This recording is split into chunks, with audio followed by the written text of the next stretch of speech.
Today I'll teach you how to configure Entity Framework in ASP.NET MVC.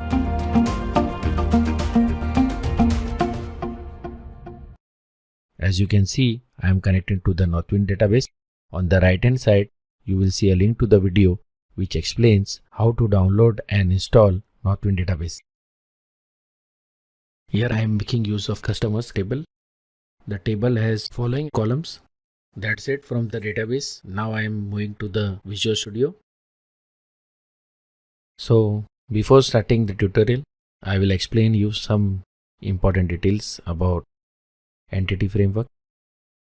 Entity Framework is a database connection framework which is used to connect the front end, which is your program. It can be ASP.NET, it can be a Windows application, to the database, which is SQL Server or whichever database you are using. So let's move to the Solution Explorer. Now I'll right click the project and click on Add New Item. Now here I'll select edu.NET Entity Data Model and I'll give a suitable name to it.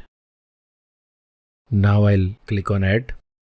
Next you need to select the EF Designer option and click on Next. This is the data connection window. Here I'll click on New Connection. In the server name text box, you need to specify the name of your SQL Server instance.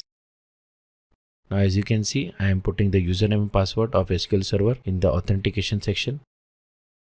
As you can see, I am connected to the Northwind database. Now I am testing the connection. As you can see, it is successful. Now I'll click on OK. Now as you select the database, the name of the connection string in the web.config is also changing. Now you need to click on the Yes option, which means that the username and password will be saved in the web.config file and it won't be encrypted. After doing that, you need to click on the Next button. Now here you need to select the version of Entity Framework you want to use. I am selecting 5.0, then click Next. Here all the tables, views and stored procedures of the Northwind database are visible. You need to select the items which you want to use. I am selecting Customers table. As you can see, the model namespace is set as Northwind model. So I'll keep it as is. And finally, I'll click on the Finish button.